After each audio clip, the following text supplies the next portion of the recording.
Hello, everybody. What's going on? We got a very special, very important episode for you guys here today with the founders and, chief community manager, whatever title you want to take, Dylan, the PHUX guys. Intern. They're here to The intern, yes. the unpaid intern, of course. And yeah, well, let's just say what's up to chat real quick. We got the regulars. We got RH Max. What's going on? Franklin, Red Pill, Bigfoot, Crypto Kings, Coffee Fucks, allegedly. Hex Mining, Hodler, what's going on, dude? Guys, I mean, you're going to understand a lot more about this protocol by the end of the stream, but I think once everybody gets a full grasp on what's going on here and what just launched on the PulseChain ecosystem, you're going to be a lot more bullish about the future of this whole ecosystem, right? What's going on, Motley? Hey, Nate the Great, Joe O'Brien. Hello, everybody. Welcome. Thanks for coming. If you're watching this later on, make sure you scroll back to the very beginning and watch the whole thing. This is an important protocol that has basically been forked onto PulseChain as of, I think, like 2 days ago. It's a fork of an Ethereum thing called Balancer. And Buck took it and he copied, pasted it, put it onto PulseChain. Mm-hmm. It's not that simple, I'm sure, but, for the sake of argument, it's like saying Richard copied and pasted PulseChain, right? It's like, obviously, it's a lot more complicated. Control-C. But so what it is just essentially deep liquidity pools and more complex liquidity pools where they can be asymmetrical or weighted differently, rather. And they can also contain more than one coin.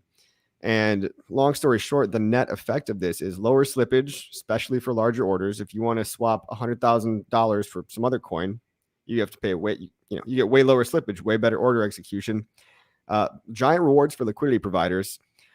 And, I guess I'm probably missing some other stuff, but you also bond the liquidity of all these coins together that when they're in these kind of indices or group liquidity pools, it's easier for the coins to go up and down together. That's Hart's Law. That's what we've been talking about. That exists on PulseX as well. So people, if you're hearing about this for the first time, it's not a competitor to PulseX. I want to make that very clear. PHUX and PulseX can live side by side symbiotically, just like Uniswap and Balancer live side by side. And you won't always need to use PHUX, and you might not ever need to use it. But if you're a higher net worth individual and you want to play around with liquidity providing, or if you want to get $100,000 through and you want more bang for your buck, basically you're going to want to use PHUX. And your PulseX is lacking in certain regards that these guys picked up the slack on. So let's just did I explain that right, or how would you guys wrap up what is PHUX in like the elevator pitch? Yeah. Well, if is it possible to get Dylan to pull up the actual website? Because I think picture in a way helps kind of illustrate it. If we could just do that briefly. But yeah, I really like how you introduced that, because indeed it isn't really a competition for PulseX. In fact, I think it's helping defend PulseX because PulseX doesn't have this stable swap feature, which we'll explain in a second.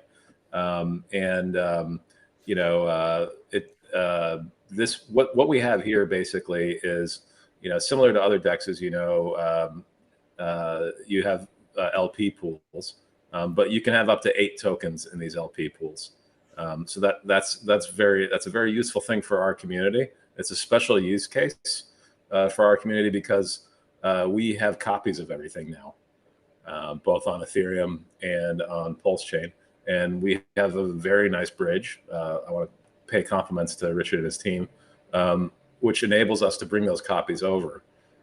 So what we are able to do then is to create custom liquidity pools where you get to choose, instead of a 50-50 LP ratio, which is what you have with Uniswap v2, you can put 8 tokens in there at effectively whatever ratio you like.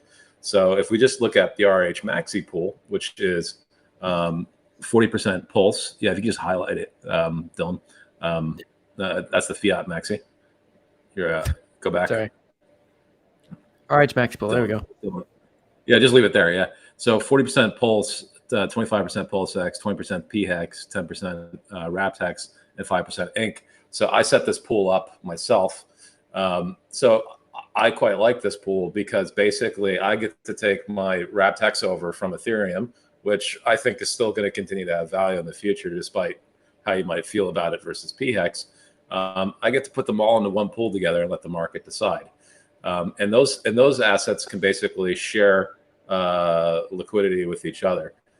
When you're an LP provider in this pool, and you can see there's $1.2 million in there, you're receiving effectively, it's like being invested in a fund. You're receiving the returns of all of those underlying assets in their different weights, in addition to the trading fees, the LP fees that occur. So that's quite a nice, useful innovation.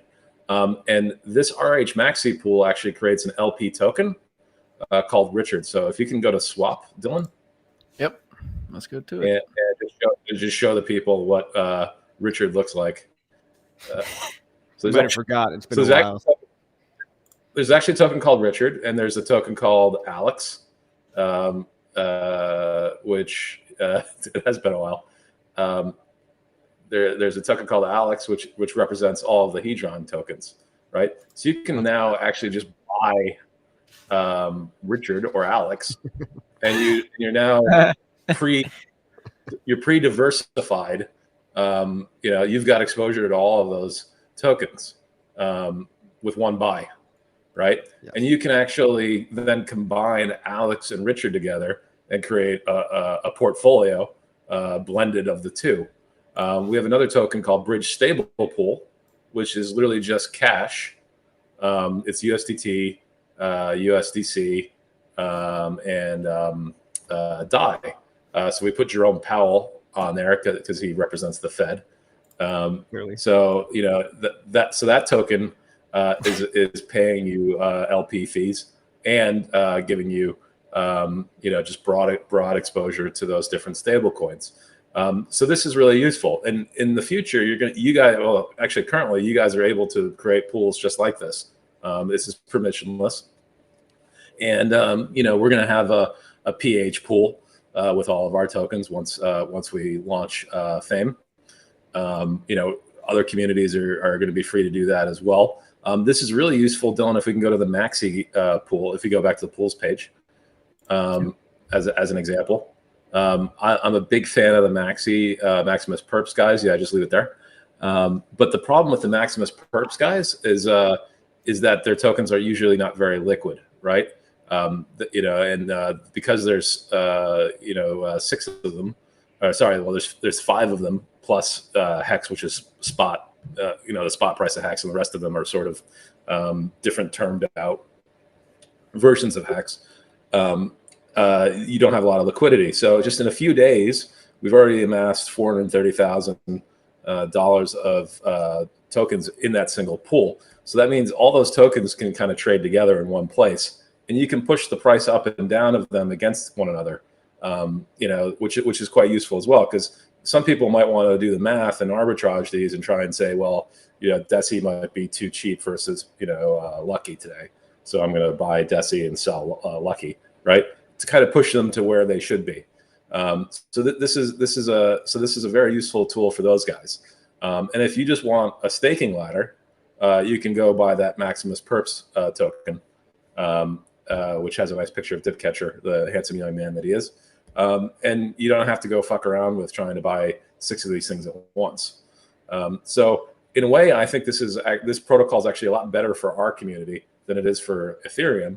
Just because we inherently are going to have these copies on both chains. And we're always going to be a cross-chain community because many of us will be launching products on Ethereum and PulseChain, and we'll be bridging them over, right? And you get to live on PulseChain, you get to trade Ethereum stuff on PulseChain, but you get to do it here. So that's why it's called Balancer. And then the kind of really cool feature as well is this thing called Stable Swap. Now you have Stable Swap on Uniswap v3. You have it in Curve in a number of places, but you don't have it in PulseX because PulseX is effectively a fork of v2. Stable Swap is a really efficient way of moving between stablecoins. So if you bring up DAI, Dylan, and USDC, for example, USDC, and flip it around. Okay. USDC. There we go. Yeah. Flip it around. Bam. So if you want to trade, chuck in like $1 million That is $1 million there, sir. That's actually Well, 1,800,000. It's 1,800,000. It's just giving me OCD. Can you get rid of that? Yes. It's fixed Okay. now, sir. So, Enjoy. so you're paying what is that? Roughly $2,100 for the enjoyment. Now, if you go to PulseX and try the same transaction, Let's try that real quick. I'm on V1, so this is the most liquid, place on PulseX, right? Let's go to trades. Let's do USDC. I need this one. you got to go apples to apples. There we go. Yeah, flip it around. No, I think that was. Flip it around, Dylan. There you go. Okay. Yeah. All right. And let's do what do you guys want to do? $1 million? Yeah, apples to apples, buddy. There you go. So that costs you. Jesus. I mean, and you wouldn't necessarily make that trade because that would be a terrible trade. Yeah.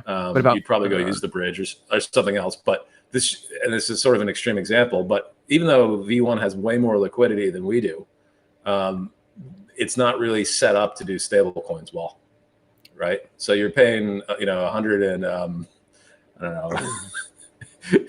It's I don't want to pick on it too much, but the point is you're paying well over 100,000. And this is an extreme example, but but you're paying well over $100,000 to make this swap on PulseX V1. So you wouldn't want to do that. So currently, your only option was to go through the bridge and pay 60 basis points and do this somewhere else. So you'd have to pay bridge fees of 60 basis points, and then you'd have to go swap it, on somewhere else and pay fees to do that. Now you don't have to leave PulseChain. Now you can just go to PHUX. You can swap there. It'll cost you 5 basis points to do a stable coin swap, and it'll do it much more efficiently. It gets better as that pool gets deeper. There's only $5 million in it now, but I imagine there'll be quite a bit more in the future. So it does that one thing very, very well, and to me, that's enough reason for this thing to exist. Just that on itself. And this is a very good thing for PulseX as well, because there's other protocols, other DEXs out there that have stable swap built into them, they will come to PulseChain to compete against PulseX directly, but they're not going to give you the token for free the way we are. So this thing is PHUX is being given away to the community for free. So that's one thing I love about this is there's no sacrifice for this token. It's based on the fact of, did you sacrifice for PulseX? Have you been interested in the previous projects these guys are building, like Fiat and Famous? And I think 25% of all the coins are going to be airdropped. 50% of all the coins are going to be given as liquidity. They're going to be rewards, liquidity provider rewards. So this is not only a swapping platform, right, but it's a creative way to do more complex liquidity pools. And you can see the PHUX token itself is paid out in the rewards on the APY field on the left-hand column on the homepage. Which also, it also gives you voting rights. This might seem really complicated. So people are asking questions in chat right now. If we don't get to your question by the end of this, then I will go back into chat and try to answer everybody individually. But just give us like an hour or two here, and we'll probably get to your questions eventually. I know there's a lot of people wondering, what the heck is this thing? It's a lot of buttons, a lot of new complicated stuff. We're gonna try to get through all that slowly here. So. Yeah, cool. That's a nice segue. I guess at the onset, I'll say this is a very faithful fork of Balancer V2. So if you want videos or you want to, really get into the weeds, then just Google Balancer V2 and find out about how that works. It's all true here. We haven't changed anything about this whatsoever. So that might be helpful to the people that really want to understand it better.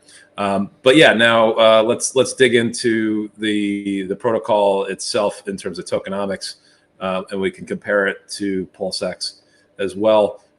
So we are giving away 50% of these tokens to people via LP provision. So I'm sort of like Bernie Sanders walking around asking everybody for LP. I'm here today to ask you guys for LP. I know a lot of you guys listening have a ton of Pulse and PulseX, and it's just sitting in your wallets doing absolutely nothing. You're not currently getting LP fees on PulseX V1. Most of the volume is on PulseX V1. It's not on V2, especially for those tokens. I think that's likely to remain the case because, of who owns the majority of the tokens. But what you guys can do is you can bring that LP over here and put it into a pool, and you can earn the PHUX token in any of the pools in the that have gauges, which you can see by going to the VE PHUX page, Dylan. So go to the VE PHUX tab. Yep. Scroll down a bit. So basically, all of these pools are paying out. They're like the equivalent of the farms, I guess. They're paying out PHUX tokens to people that provide liquidity. And each week, the community votes on what pool should get what splits. So Dylan has been voting entirely for the stablecoin pool, so that that's where Dylan's been putting his money. I would have liked to have seen some votes for the fiat pool, sir. That's a bit disappointing. So I didn't realize that you can split your vote. This is on this wallet in particular, sir. I have many others. Don't worry. Okay. Yeah. Sorry. Go ahead, Coffee. If you stake, you might be wondering, how do I get this voting power, right? And if you just watch my old video, literally the last video I made, I talk about all that, very streamlined. But if you provide liquidity for the PHUX PLS liquidity pair on this platform, you'll get what's called Prime PHUX. And if you stake that Prime PHUX for any amount of time, I picked a year, you'll get VE PHUX, which is essentially voting power. Now, at first, I actually put all my voting power into the RH Maxi pool because I just said, oh, those are the coins I like. Just going to go 100% into that, not realizing that I could have split it up, 20% here, 20% there. And, if I had to do it again, basically after you vote, you need to wait a week of time before you're able to vote again. So during the next round of voting, I'll probably be splitting up my voting power, 20%, 20%. 20% in between, the perpetuals, the Hedron Maxi pool, the Richard Hart Maxi pool. And that's probably how I'm personally going to do things. But, this is going to make sure that those liquidity pools that you want, that the whole community wants, gets bumped up to the top of the list and that they all get incentivized the most, which is how it should be, right? Because it's a community-driven platform. Real quick, I want to get this tip out of the way. Sorry, guys. Thanks for the tip. All right, guys. This is a pretty cringe question, but I'm just gonna go ahead and say both, bro. I mean, you want me to, but not financial advice. Well, I think PHX already did a 25x or something like that, right? It started at $1 million market cap, so it's on its way.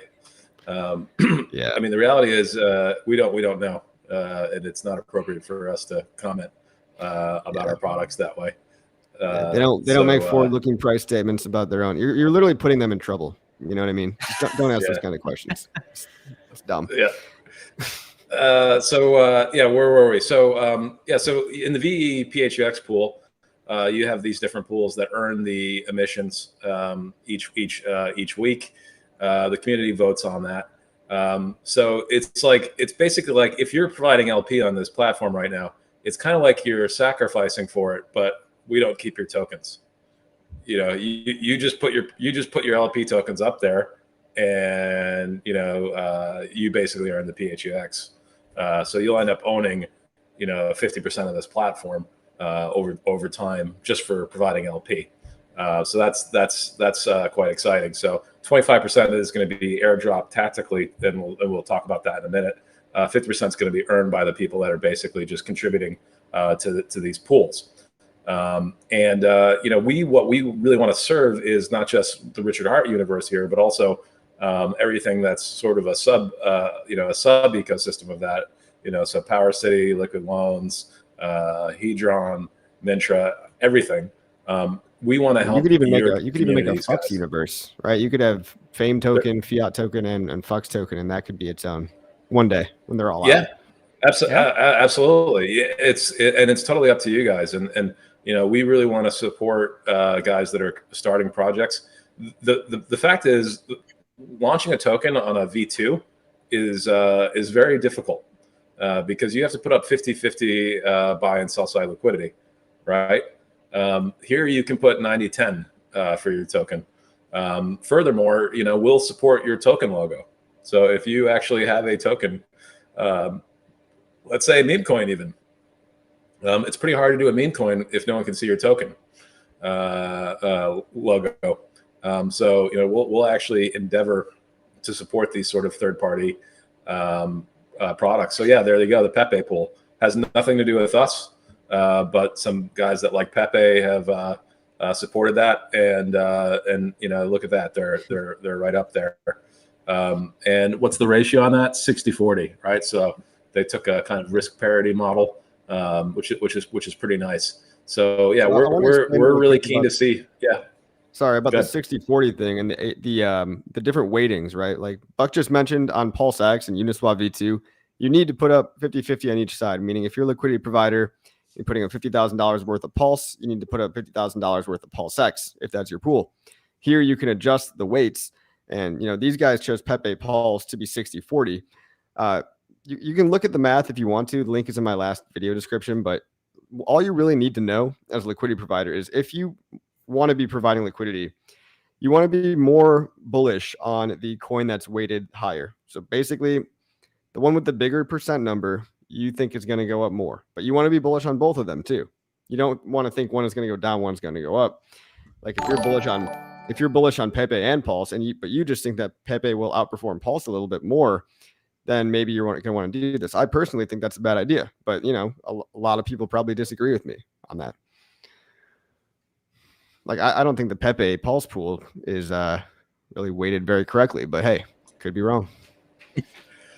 Yeah, well, I mean, and the beauty of it is anyone's free to make a pool with whatever weights they like. So the person that sets up the pool creates the weights. So if you disagree with that pool, how it's constructed, you're able to go make one that's 90-10, let's say.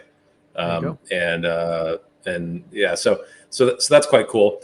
So that's kind of how it works. And then the tokenomics of it. So this token, basically, there's a special pool here called Prime PHUX, which is the second one there. Dylan, if you could highlight it. If you go in, if you provide LP in that pool, you have the option to lock your LP token up, and that gives you that gets you to the VEPHUX thing. The beauty of what we're doing here is, as far as ink goes, it currently doesn't actually do anything, right? And that may change in the future. We just don't know, right? Whereas when you get to VEPHUX, you're actually going to earn the platform fees that aren't being paid to the liquidity providers. So this can range between 60 to 40%. So, but let's just say roughly half of the fees go to the LP providers, and half are going to VEPHUX, right? So there's actual fundamental value coming to you as a person that's participating in this platform with this token. So it's not an inflationary token that you basically sell, right? Or try to earn more of by staking and maybe sell later, right? Like that's kind of the strategy with the ink token, right? With this one, you basically earn you earn it, and then you're basically collecting the fees. So the more trading and volume that happens on this platform, the more money you're going to make, and vice versa as it goes down. So so there's a pretty exciting opportunity here. So just in literally less than a week now, we already have comparable TVL to PulseX V2, which is pretty cool, because I think that's a good indicator of a lot of the third party activity going on PulseChain.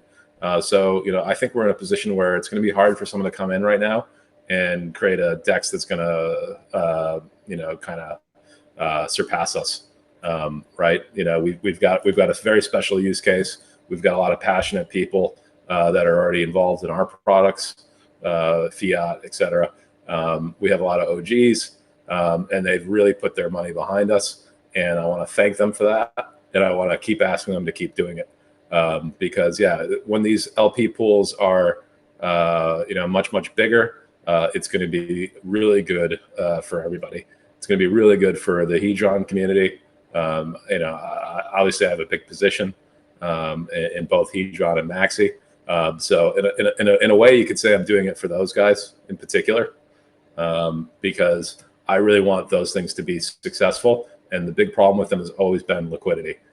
So I think if we can get millions of dollars into these Alex and Maximus perps pools, that's going to really help these things succeed. And so I'm really excited about that. I think that's awesome. I think what a lot of people that might be new here or just not understanding this, they might be asking is, why should I even care about this? And it's kind of what you just mentioned. So maybe not everybody will care about this, but a lot of the OGs, or especially just people with larger bag sizes, want to fortify the liquidity in their ecosystems. And there's different ecosystems. There's a whole triangle of Hex, Hedron, Icosa. And then there's that whole love triangle of PulseX, and HEX. And then there's also the all the perpetuals, right? And so this gives you a way to bundle them together. Somebody can buy exposure to them by just buying a single Alex token, right, which just represents however much money in all these percentages of all these coins. Liquidity providers can make money for doing so, and it just allows for more better price discovery and better price movements of all these coins against each other. So when they go up, they all go up and down together. But a lot of people are just wondering, it might be overwhelming, right? Because they just got their head around PulseX liquidity. Now there's this whole new thing. So I want to get your take about, when should somebody really care? I like to say that maybe, 80% of people probably shouldn't be providing liquidity. But, at what point is it somebody's time to really start to learn about this and to even worry about it, versus who would just be better off buying and holding the coins that they like and just riding the next bull market? Yeah, right. So there's a good point you make there. I guess one thing is you don't have to care, because eventually there will be 1-inch style aggregators. I know Power City's working on one. I know 8-inch is working on one, but we'll have 1-inch style aggregators that come, and basically you're going to use those to make your swaps. And they're going to look at PulseX, V1, V2, PHUX, 9-inch, whoever else comes, and they're going to help you make your order that way. And you won't know how it happens, and you won't care, right? You'll get best execution that way.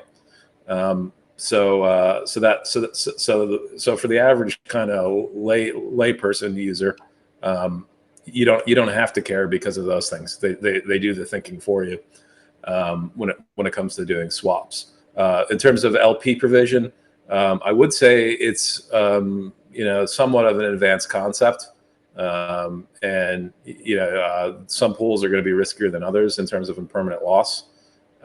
So there is a risk reward there. There's things to keep in mind that, when two assets are very highly correlated, and I would argue that Richard Hart coins are going to be pretty highly correlated over the long term, then your impermanent loss is going to be considerably, your potential considerable impermanent loss is much less, right? When you have, let's say, a stable coin and a meme coin, you're asking for impermanent loss. So you need to be paid a lot in APR to sort of justify that.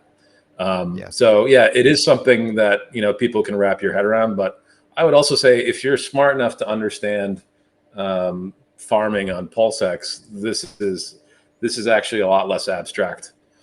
Yeah, I would just say go read the documentation, guys. A lot of people, if they just spent 20 minutes reading the documentation, would get a great handle on this. And for people watching, I'm not saying, just because there's a new thing doesn't mean you have to go aping into PHUX token now, right? Like, everything we talk about might not be for you. If if you're an absolutist on the Richard Hart maximalism thing, like, okay, you don't have to use this. Just know that in the background, it's working for you to make prices more efficient and bond it together, including some of the coins that you like, and probably including a whole bunch of coins that you don't like. I see coins on here that I don't like, but it's an open, permissionless platform. So I can't stop somebody from making a Pepe tied with USDC pair, even though I think that's, like you said, that's very dangerous. But for example, with weighting these pairs and trying to bootstrap liquidity, can you explain how this platform could be used to, let's say you've got a new token and you want to tie it to, like, let's say the success of PLS, like you've done with PHUX, PLS Prime PHUX pair. How does that work? How does that help bootstrapping adoption and liquidity? Yeah, so Like imagine a lot of the guys that ran sacrifices for millions and millions of dollars. So like if you just raised $10 million for a meme dex, for example, I would suggest that when you launch that token, rather than doing 50-50 LP on PulseX, maybe you come here and you do 90-10, right? So that your token, you don't immediately have some whale come in and basically dump your token down and take every last amount of your stablecoin or your LP, your Pulse, right? So it's a really useful thing. And a lot of people creating products didn't do sacrifices, or maybe they're doing free airdrops. And so out of the goodness of their own heart, as founders, they're putting up 10 grand of LP, right?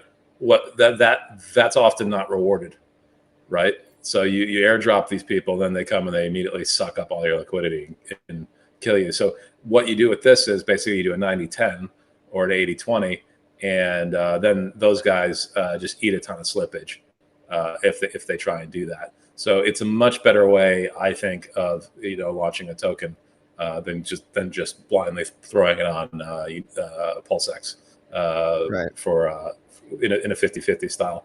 So now and actually, I want to touch on one. Go ahead. I wanted to just touch on one more thing you brought up there, which is, you don't have to ape into this token. Matter of fact, I would encourage you in a way not to. Like I'm going to be giving it away. There's going to be airdrops that can create sell side pressure, but you can just earn it for free. So really, nobody has to buy this token. It's good that someone buys it and sells it, because then we know approximately what it might be worth. We have a point estimate, but I would really encourage you guys not to buy it unless you think it's at a really good valuation. And that may or may not be the case. I haven't really looked at it. But LPing it in these pools gets you the token for free, and it gets you LP fees, and your permanent loss risk doesn't necessarily have to be enormous depending on which pools you go into. So yeah, I would really encourage people. Yeah, and it gives you voting power. So I mean, there's an inherent utility in the token, which is why it will always have a price. People will always want to buy it because it's well, honestly, because they'll trade anything with a ticker symbol. But yeah, because also they'll, it's VISA as well, but the voting coin. That's right. But, there's a good chance that it could just be, like in every bull market, things are hyperinflated, and every bear market they go really, really far below what their ideal, whatever fair price they should be. It's hard to tell with cryptocurrencies. We're still so early in the ecosystem, but if you start this PHUX PLS pool, for example, and it's weighted 80% to PHUX and 20% to PLS, this in a way protects the price by, because Buck just said he's airdropping PHUX to everybody, right? And what do we know about people that get airdrops? A lot of them are just paper hands. They don't see they don't care about it. They just want to get rid of it. So rather than being able to dump it for a whole bunch of PLS, if you join this pool, the PHUX 80-20 pool, PHUX PLS, PHUX is 80%, PLS is 20%. You get the privilege of putting up less of your PLS at risk. But for anybody that wants to dump their PHUX for PLS, they can take from your PLS as the liquidity provider. But they're, like Buck just said, they're eating more slippage. It's not as convenient for them. And it might make people that got their airdrop, think twice about selling it if there's plenty of other stuff to do. They could liquidity provide with it. They could get voting rights with it. And they could just hold it, and they could just earn even more of it as everybody trades in and out of these pairs all day long. And I'll say that that's been our strategy. We're not airdropping these tokens so that you guys can go dump them and fuck off. We're doing it tactically for the opposite reason. We are basically airdropping it so that you guys come and understand what this thing's about. And it's a bit of a gateway drug. So it's a tactic I learned from heroin dealers, where they give you your first hit for free, and then you keep coming back for more. Then they got you. Yeah, exactly. So we're basically giving these airdrops, but we're going to keep giving them, and we're gonna see what's working and what's not. I reserve the right to basically distribute these airdrops however the hell I want, since I'm giving away for free, right? So I don't owe anybody anything, right, with this, which is beautiful. It means if I want to airdrop all of it to BankX, I can, right? Please don't. I probably won't. I probably won't, but I mean, I could. But I'll do whatever I think is useful to kind of get people to look at it. And so far, it seems to be working. Like I'm a notorious optimist, as you guys are probably aware, this has blown away my expectations. I did not think we'd be sitting at 12 million in TVL with over 5.1 million in the stable pool. Oh, dude, I'm so excited about this. It's been what, 4 days, 5 days? Pretty much. Something like that. Yeah. And, we're like, people barely even know this thing exists yet. I think the people that are close to me know it exists, but like Dylan has done an especially terrible job promoting this. Like literally, most people are like, what the, yeah. There's a chicken and egg issue there. But yeah, like most people don't even know this thing exists yet. And, they're only finding out about it through these airdrops. So I can tell you guys that I'm going to be airdropping at least 2 communities that did sacrifices in the next airdrop, which will be coming sometime early next week, I think. There has to be at least 7 days in between them. And we'll be airdropping many more people than that, but kind of just 2 third-party communities that have nothing to do with anything I'm doing. We're going to be airdropping them. So keep an eye out for that. We'll announce that, and you guys can come and get your free coins. What I would ask of you though is don't go to fucking PulseX and sell them. Come and sell them here, or come and use them to try out the Prime PHUX pool, or better yet, why don't you go provide some LP with your tokens when you have them. I don't think these guys have their tokens yet, but if they did, that'd be great because then they could come provide some LP. But yeah, that's what we're all about here. So I want to shine a light on third-party projects. Richard has a policy of I don't want to talk about anything that's not mine because I don't want to take the risk, which I understand. Well, there's risk, right? Yeah, we gotta point that out too. I mean, if you're not okay with this risk, that's okay. Like I use a separate wallet for every major protocol that I interact with. I take precautions, hardware wallets, all that stuff. Never put all your chips in one basket. But I've known Buck for a long time, and a lot of people in the community have too. And we've known that Balancer has been running without a hitch for a long time. And if this is an exact clone of that, yes, there might be slight admin permissions, but they're not permissions to be able to drain anyone's wallet or anything like that. They're simply, the admin of certain DeFi protocols. It's very common in traditional like blue chip DeFi on Ethereum to have, minor admin approvals. So the ability to add like these official pools rather than just the community added pools, small things like that are just kind of necessary. Liquid Loans has a provisional admin key as well. So we've been trained to think, anything admin key is bad, but it's really just, you don't want the admin to be able to have overreaching tyrannical permissions where they could just drain everything. And I don't believe that Balancer has that. But that said, I am somewhat putting my reputation on here promoting this, but I feel strongly that it will be okay. We'll be fine, but nothing is without risk. So you accept the risk of anything going wrong when you join any protocol. So I just want to make that clear. That's cool. Yeah, there are risks. Let's talk about those. So I guess I'll make you feel a little bit better. The official thing is just a UI thing. So it has nothing to do with the code. Okay. So anybody else can do their own front end and that won't be there.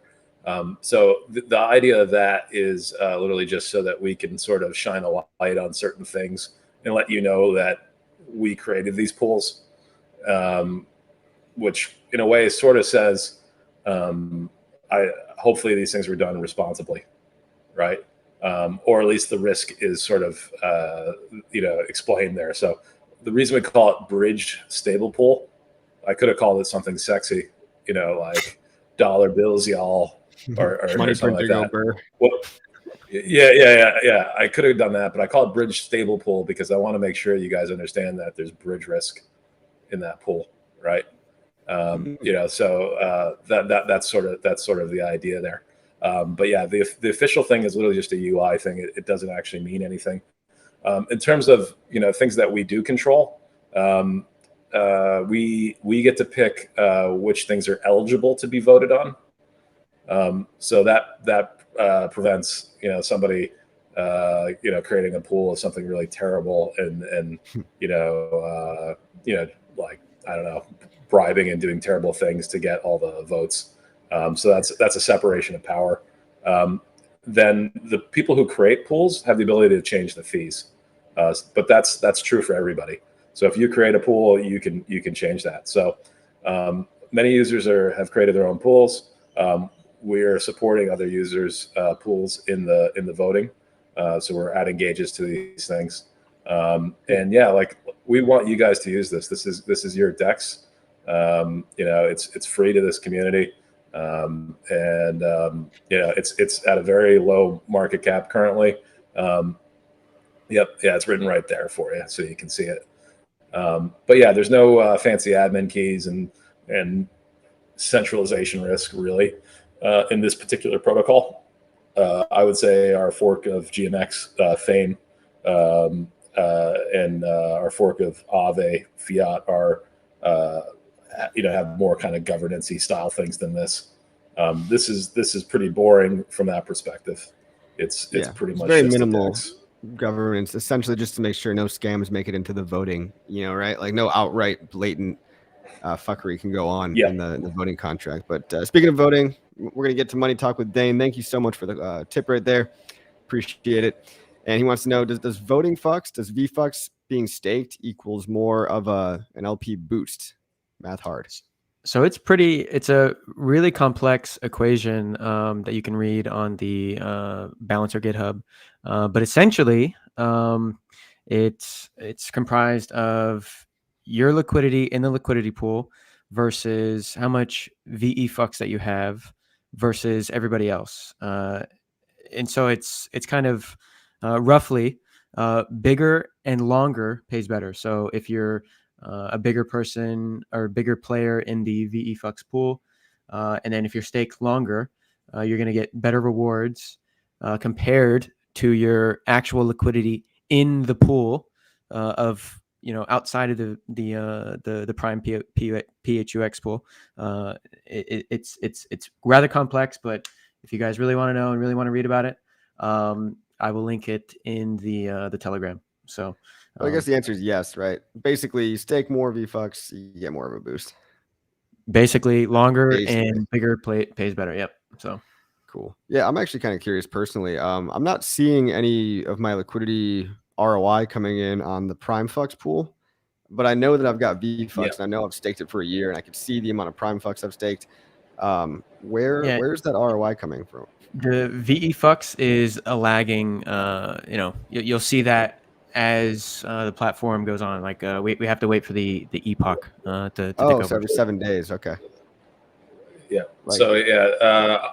So basically, if you got in before Thursday and there was only one wallet that did, which was my wallet, you got them already. Yeah, you already see it. So I already see it. But yeah, basically, there's sort of a 2-week lag at the start here.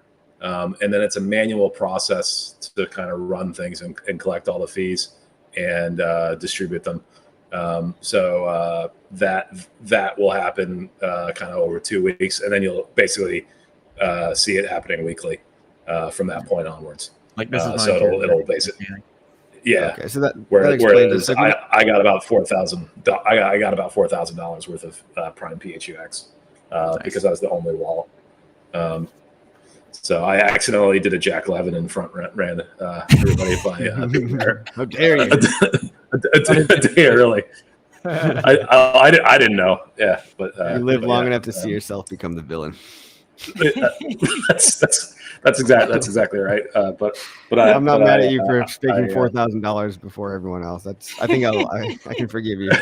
But well, I just put it into the LP pool and I'll forget about it. It'll sit there forever. So don't worry about it. So those epochs are 7 days, and that correlates with the voting schedule too, right? So once you make a vote, you can only vote again after that 7-day epoch. I think we got like 3 days left. No, 10 day. 10. There's a 10-day limit on your voting. The epoch lasts 7 days. So you can only change your vote every 10 days. So there must be some sort of mathematical reason why they did it that way. But yeah, there you go. You were locked for 10 days. Maybe because like but the yeah, voting gets staggered like 3 days after 7, and then it's, I don't know, you could draw it out. Yeah, I think it's to stop people from gaining it too much. Right. Balancers had some issues with whales kind of controlling things, and they've had like a long drawn out fight with a whale who's basically trying to corner all the fees, which is actually quite important as a concept, because it's like there's actual value here, right? If PulseChain does well, and this thing is the second biggest DEX, this thing will someday generate quite a bit of fees, if that's the case, right? Balancer is doing hundreds of millions of dollars of fees on Ethereum, right? So there's actual value then, attached to these tokens in PHUX. So and anything else we do is like this. We really like these aspects of like actually having fees attached to these things. So with these whales, they actually fight tooth and nail to get these voting powers. Someone will create something that allows you to bribe people to vote for your pool. I'm sure that'll happen. So that, if you want to build something right now, it could be a tool to get people to bribe to vote for, let's say, the stable pool. Oh my God. Or maybe some pool that you control, or you have a large position in. So yeah, no, it's quite an exciting protocol, and I think it's really just built for this community unintentionally, because of our propensity to have forked coins, but also founders with multiple coins. The Maxi boys have I don't know how many coins they're on now, but like it's a dozen. Oh, the Maxi pool has come to a really nice, almost $500,000 of liquidity, which is impressive. I don't know if they've ever seen and liquidity before. And none of that's really coming. Almost none of that's coming from me either. So like that's actually third-party users that have come and put that in there. So I think that's a proof of concept. You look at the Alex pool, that's also proof of concept as well. This is pretty exciting stuff, I think, and it's really nice once we get more liquidity in these LP tokens. You're going to be able to just go and buy Alex or Maxi or Richard or stablecoin pool or whatever, it's actually, like, in general, better practice to just diversify. I know it's like something that people like talking about in crypto, but like diversification is your friend. It's the only free lunch, right? You're not always going to get it right. Trying to pick between, the different Alex coins, right? So in a lot of ways, you're going to have lower volatility and better risk-adjusted returns if you just buy Alex. Yep. And additionally, you're going to get LP fees and PHUX. For locking. So yeah. It's actually a much better, I know everybody's really good at picking coins, but like I'm not good at picking coins. So I'll say it about myself. Like I'm much better off just, rather than guessing which one of the Alex coins is going to do the best, I'm probably better off just buying the Alex pool, right? And earning those fees and getting the free PHUX on a risk adjusted basis. That's probably true for almost all of us. But I know you're all the exception, because everybody likes to think they are. Well, a lot of people, this is great that you're doing this now as well, before the bull market kicks off, because you're giving all the big holders a chance to put their assets to work that have probably just been sitting around in their wallets. Like, I know I've got some Desi Lucky base that I have not been able to put to work. So why not pop it in that pool and make some base, fees especially, in the process? Please. Base, yeah. I want more base. I can't get it because like you guys hoard it. Yeah, it's not for selling PulseX, so it's really hard. In 4 more months, like that base contract ends, so people are going to be rushing. They might even overbuy it, right before it ends. So there might be an opportunity to sell base like 2 weeks early or something, and capitalize on that. But yeah, this is also just a way to minimize impermanent loss as well. The way that a lot of these pools are structured is because if you see, for example, the Hedron Maxi pool has 42% Hedron, 40% Hex, 10 bridged Hedron, 7 Icosa, 1 bridged Icosa. That minimizes your impermanent loss if you expect that the prices of all these coins will go up in that order. If you're bullish on them from first to last in that order, meaning you think Hedron and Hex are going to go up a super lot, and you only think Wrapped Icosa is going to go up a little bit, a little bit less than all the other ones. If that's the order that you like, that's going to play out to your favor, unless they're wrong, and for whatever reason, everyone's buying, the Ethereum version of Icosa for some reason, and then all of a sudden everyone gets kind of screwed. But you can kind of judge if it's a good idea and if your impermanent loss will be safe by do you agree with the percentages or not. Yeah. And if you don't agree with them, you're more than welcome to make your own pool and name it however you want, right? And if it picks up volume, then you can have your own little icon and everything like that. So that's like I was thinking that there could be potentially an issue with the perpetuals pool, for example. Like I personally, if I was making this pool, I would have assigned a higher weight to Lucky based on the fact that if you believe in a 4-year cycle, Lucky should probably end at the next 4-year cycle. Now, anything could happen. That 4-year cycle thing could become proven untrue. So who knows? And we're probably just going by the price mismatches currently, if I had to guess. So, but yeah, somebody else can come in and make their own version. That's right. Yeah. The guy who set up that pool doesn't believe in the 4-year cycle. So, really? I could say that confidently. Yes. Bob Lucas is wrong. How dare you? Yeah. Guy's a genius. Now let's see. I've got so many questions for you guys. Like, for example, what is the risk of? Let's say you're going in there and you're putting up liquidity on.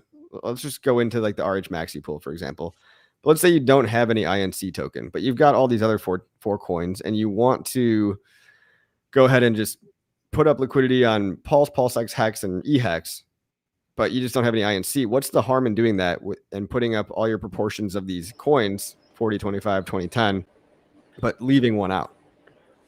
You'll eat a little bit of slippage. Oh yeah, you go ahead, Dylan.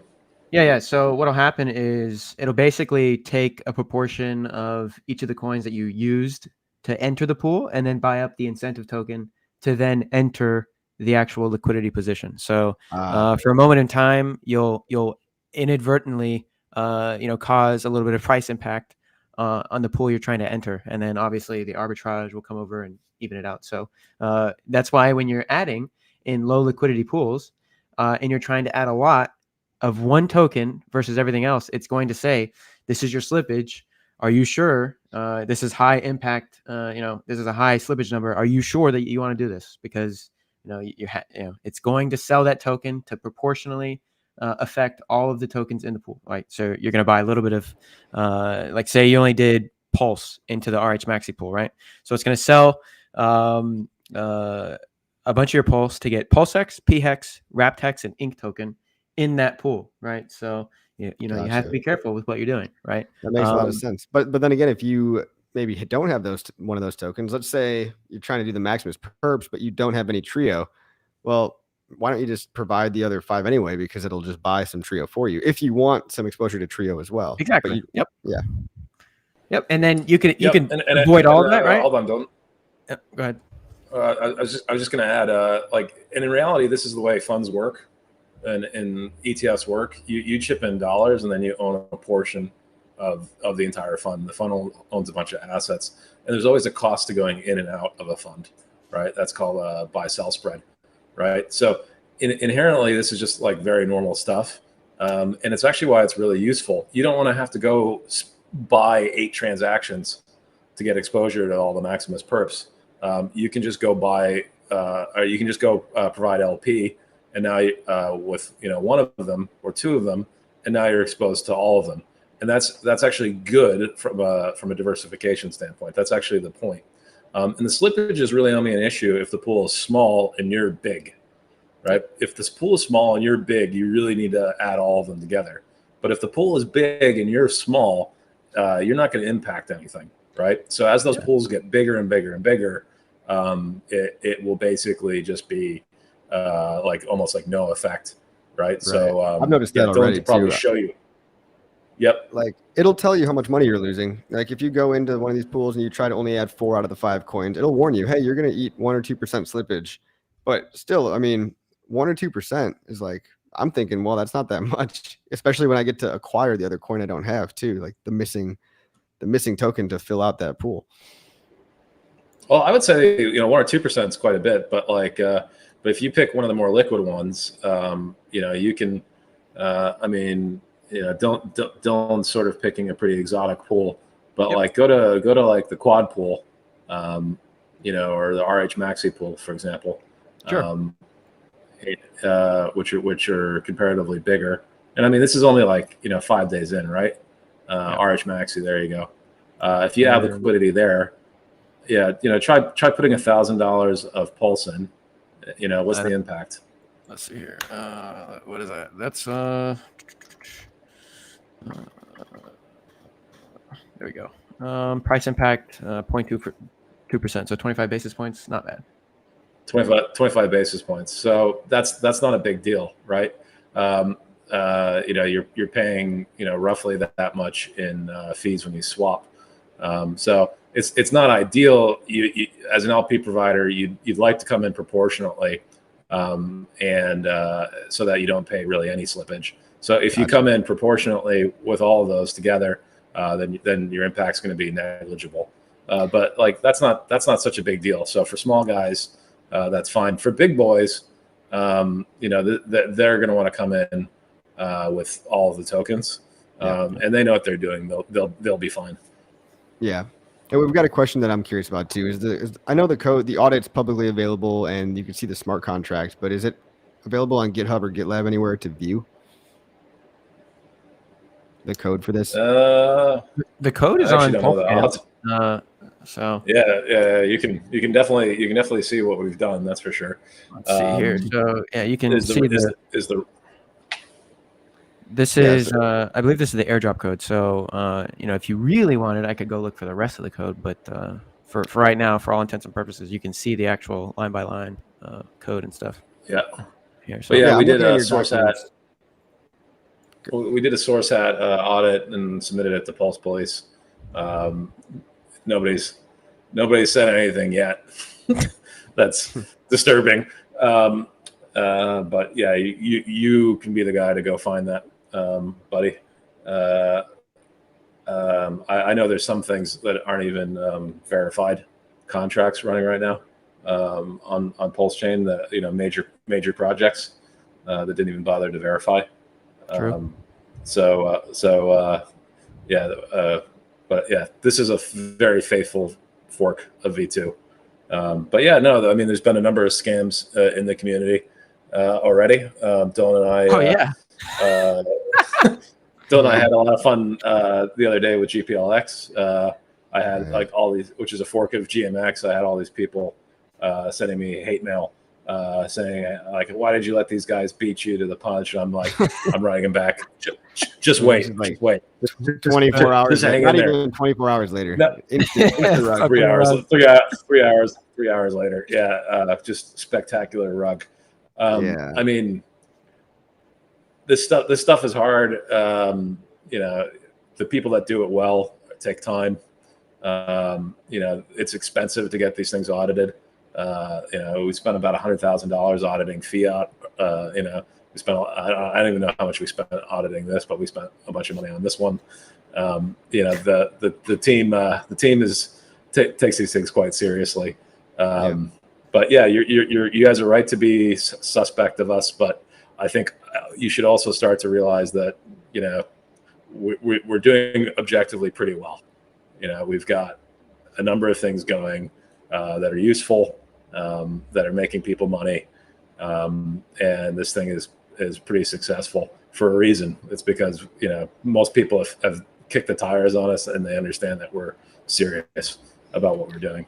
So people can also check too, and just like Dylan just mentioned on the scanner, right? The Blockchain Explorer, you can go see the smart contracts in there, know that they've been audited, and that's about as good as we got. I mean, it's a copy of something that's been working great. That's actually had 3 years to get all the kinks out as well. Balancer, if it wasn't perfect, 4 years ago, it's a lot better now, and so this is a fork of that even better version.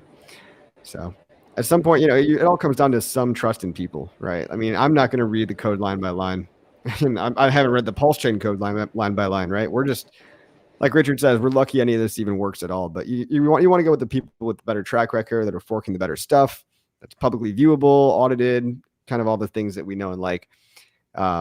No steal all your money function, stuff like that. Let's see. So transaction fee savings, as we know with this platform in particular, are better for higher dollar amounts. There's probably a lot of people out there wondering, like, if a lot of people out there are still trying to just collect their bags and get their positions of Pulse, of HEX, or PulseX, whatever. And maybe, thanks for the subscription, maybe they're not ready to even become an LP yet. Do you guys have an idea, like monetarily speaking, when it becomes a good idea to consider becoming an LP provider? Is it like $100,000, $10,000? I've been telling people roughly, you don't have more than 10. Probably juice is not worth the squeeze. But it's different. It's totally different for everybody. I disagree, actually. So the first thing is, it depends on what L1 you're operating on. If the fees are high, like on Ethereum, then you are priced out because your LP fees that you're going to earn are going to be, sort of insignificant versus the cost of you putting that position on. So on PulseChain, because it's relatively cheap to transact, that's less of a consideration. But I would say, LP provision is somewhat of an advanced move, and definitely can involve tremendous risk if you just do it blindly.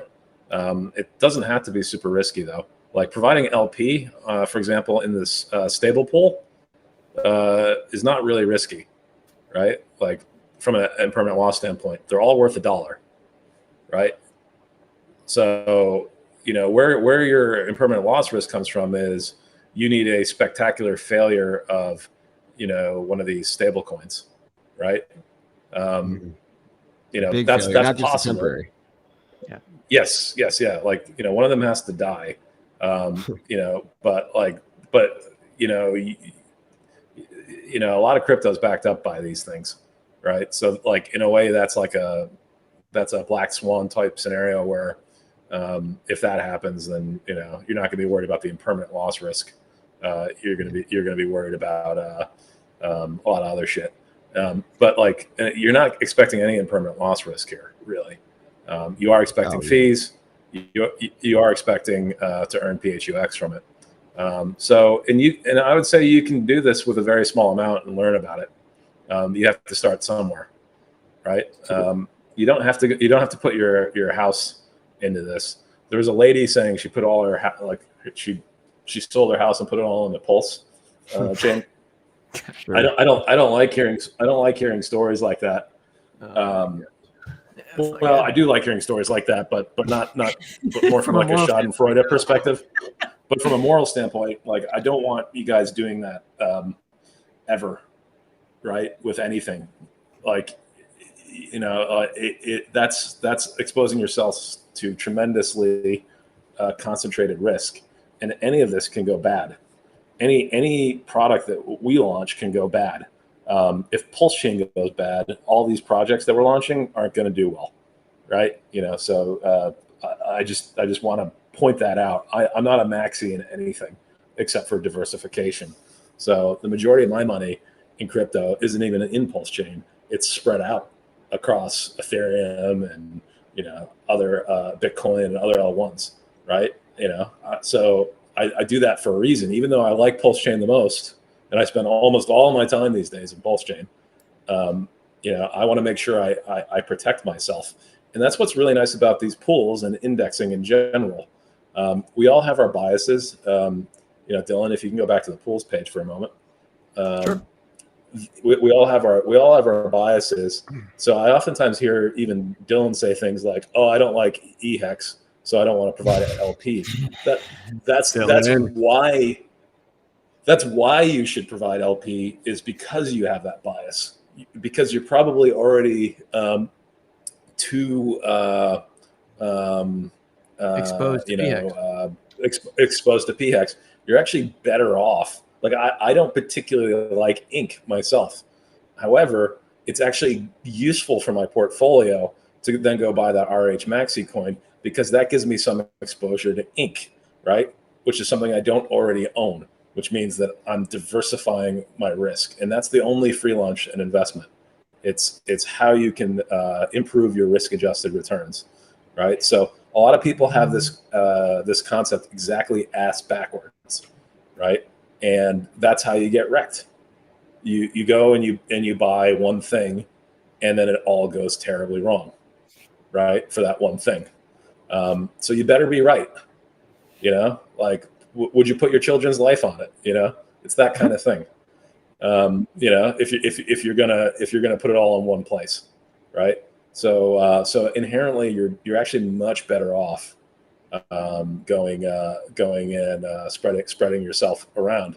And the really nice thing about this is you'll be able to, once people basically start to add Maxi Perps and Alex and Richard and stablecoin together into another pool, you'll be able to basically get broad exposure, like S&P style exposure to PulseChain, just buying one token, right? You know, like, you know, that'll be our equivalent of a SPY, right? Yeah. You know, which is Pretty the ETF, which is the ETF. Yeah. So like, you'll actually be able to do that, you know, in the future. We haven't done it yet because the pools are very small, but, you know, we'll introduce what we think is sort of like an appropriate, and also because it's immutable. So like, I want to wait till Liquid Loans is available in trading. I want to wait till Fame is available in trading, and Power City and Mintra and these other guys. But eventually there'll just be one token, and it'll be like a reasonably well balanced, you know, like 20% cash, you know, maybe 40% Richard, you know, and then 40% third party tokens, right? Well, wait, what if someone just bundles token. all these together? What if you just go like full PulseChain ecosystem index, and it's an index of Prime PHUX, Fiat Maxi, RH Maxi, Hedron Maxi, Perps? Yeah, that's right. That's what we're gonna do. We can have the RNP 500 incoming. Yeah. We're gonna definitely do that, and you know, other people will do it. The only reason I haven't done it yet is just because I'm waiting for those projects that I think that are going to be major projects to come on. Yeah, that makes sense. Yeah, because the one advantage index guys have over us is that they can add and remove stocks to the index, We can't do that. whereas you can't here. So you'd have to actually just start over and create a new pool, which is fine as well. But I think there's certain things that are likely to kind of cement themselves and become major things on PulseChain, and we should know what those things are within the next few months, right? Yeah. You know, the playing field will become much clearer. So yeah, I think 6 months from now you'll have a better view about all that. But when it comes to that original question, like, is it a good idea, or when does it become a good idea to provide LP? Let me retract that. Maybe it's not a dollar amount so much as it is just an understanding level. Like, if you take the time to read the documentation, read the balancer documentation, all of it, read all the Uniswap documentation, and really try to have a deep understanding, if that makes you feel better. And then, you know, it doesn't matter if you're starting off with just $1,000 or, you know, a little bit of money. If you understand what you're doing, and you understand that you're not getting into these pools with, you know, red flags on them, and you're joining pools that are smarter, the risk really is a lot lower. The impermanent risk is a lot lower. This guy brings up a good point in the chat. I'm sure a lot of people are feeling this way, right? It's probably not only you, but he said so many tokens, token fatigue, so many different coins being pitched, so many different protocols. It's a valid point, but, you know, to that I'm also saying, like, how you can be as involved or uninvolved as you want to be in this, and to a degree, PHUX can make things simpler. You know, if you we've been talking about, if you just wanted to buy these indexes, the RH Maxi index, the Alex index, the Fiat Maxi index, and you just want to stock up on, you know, 3 indexes and just hold it and set it and forget it, then you can make it simpler for yourself than having to track the intricacies of all these coins. Same with even just HEX, right? Like, you could just keep your HEX staking ladder, and you'll probably do pretty okay, like pretty good, I would bet. So yeah, so in the investment world, there's a thing called passive investment versus active investment. So most of you guys try to practice active investment, which is when you literally go and you buy, you pick your tokens, right? But what the math shows us, and what studies show us, is that almost all of you are terrible at this, right? And you shouldn't try to do it, right? So passive investment is actually a much better strategy for almost all of us. right? And this is why BlackRock and Vanguard are the world's biggest asset managers, because their job is just to create products that do passive investment. So everybody thinks of them as some evil organization. They're not. They're like a government utility, effectively. They just go and they buy everything, and you just and they do it cheaply, right? They're like a utility, basically. They don't have any special smart insight into anything. Their main job is literally just to create funds that serve as ETFs or that serve as indices. So this guy that says, I've got token fatigue, I think the problem with that attitude is that a lot of people are saying, oh, I just wish everybody would only think about my token, which is just not practical. That's not going to happen, buddy. Sorry. But in reality, what you should do if you feel that way is you should just become a passive investor. And I really think this is a lesson beyond crypto. This applies to all of your investments. Being super concentrated is almost never a good option for people. You shouldn't do it on average, right? And I know everybody thinks they're special, but yeah, indexing is a wonderful, wonderful thing that can save you. Just you see it again and again. Really, really good guys will come out with products that fail completely, right? It happens again and again, right? And you have failures and whatnot. So you're much better off owning a basket of 100 tokens. But the problem is you don't have time to research 100 tokens, right? So you're better off probably just indexing yourself. I would encourage you guys to do that. Honestly, it's a much better way to participate on average. But I know a lot of people think they're experts and that they're better at this than everybody else. But I'd say you're probably not. I'm not. I'm happy to say that. Yeah, I like things that make my life easier. I like HEX staking for that exact reason. I like the staking ladder because I don't have to try to be a genius and time the market and get tempted to shake myself out and all that stuff. I look at this the same way, Yep. but I think it's confusing when you have the option to be on the other side and figure out if you want to get deeply ingrained in creation of these liquidity pools. And a lot of the times you don't have to. So, again, it's as complicated as you want to make it.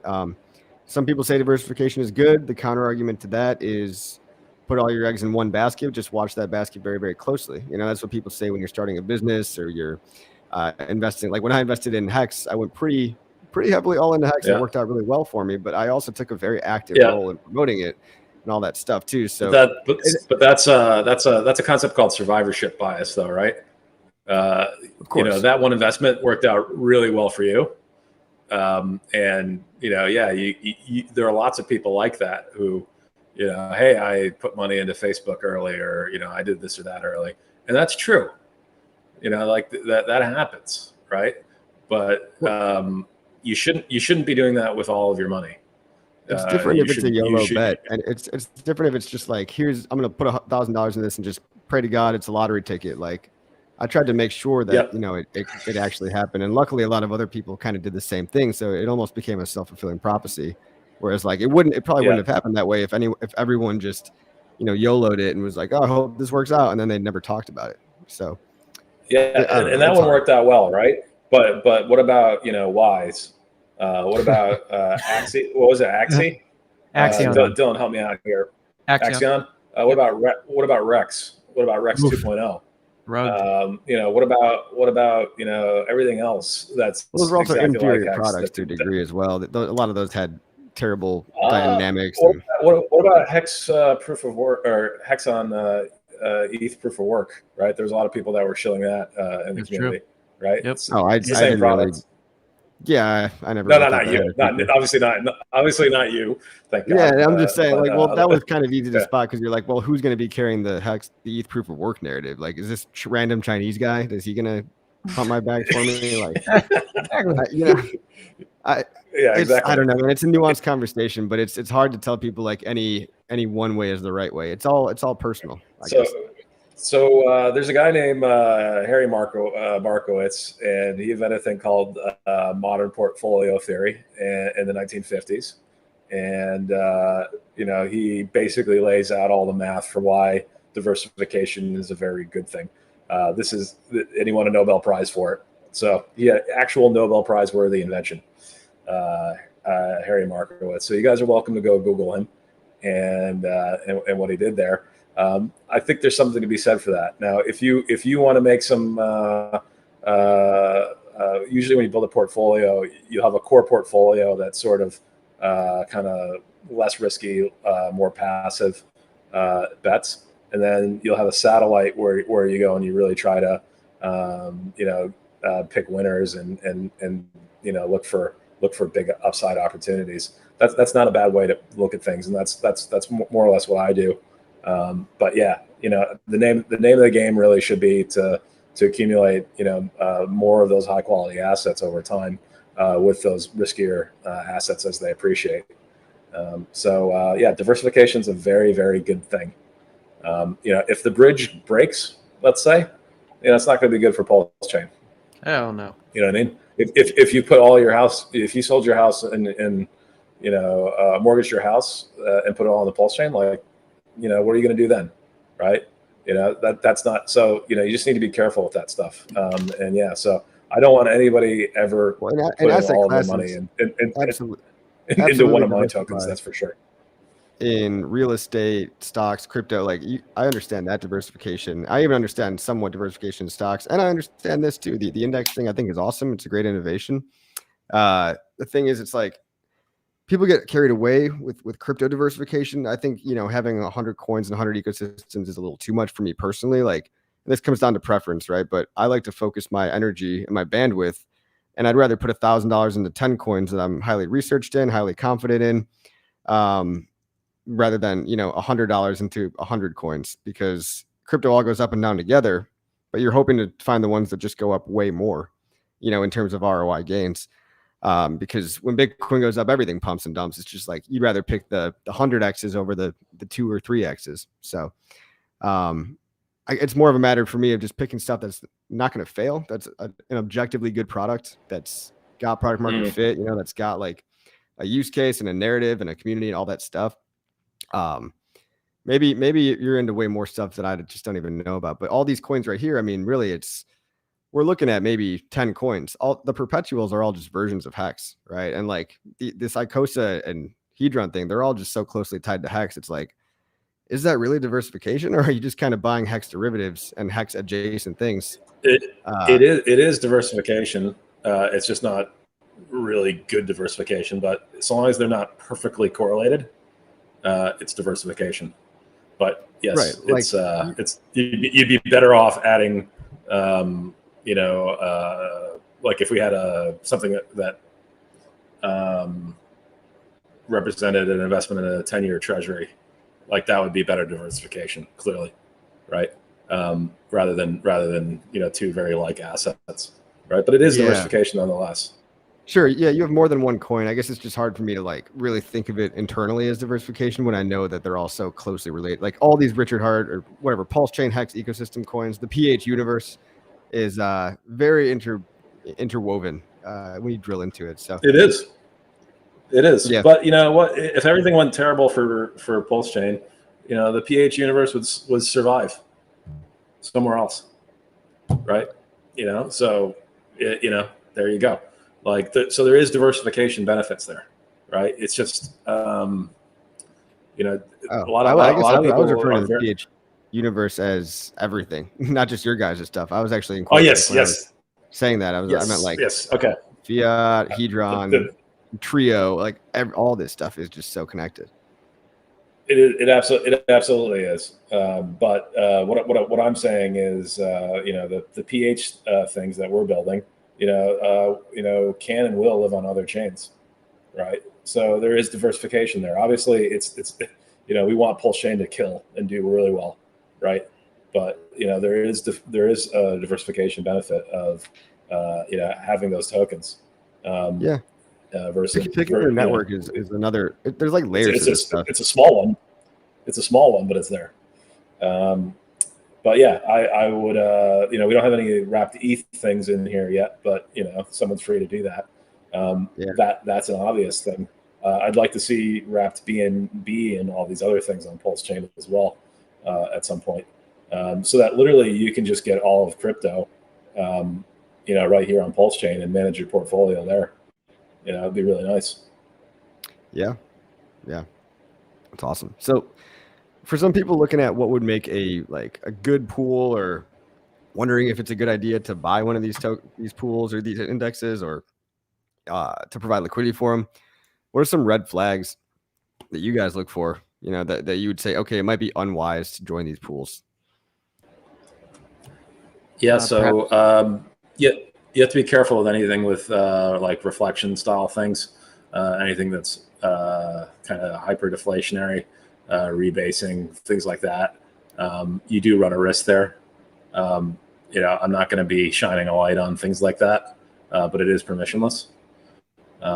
So I would be careful about that. There will be many rug pulls that get LP'd here. So keep an eye out on that. One of the reasons I put the official thing there is just so I think the odds of a rug pull in any of the official pools is probably pretty low. I'll put it to you that way. Yeah, obviously. Yeah. It means we looked at it and sort of vetted it. Where there's a W, that means it's got exposure to the bridge. So be lowercase w, I should say. So you do run that bridge risk there. That's a quick thing for people listening to. You'll notice that HEX, guys, in this protocol is WHEX. The W stands for wrapped. You might call it HEX. It's wrapped hex. It's the same thing. It's synonymous in this particular case. Yep. We just want to make that extra clear to people.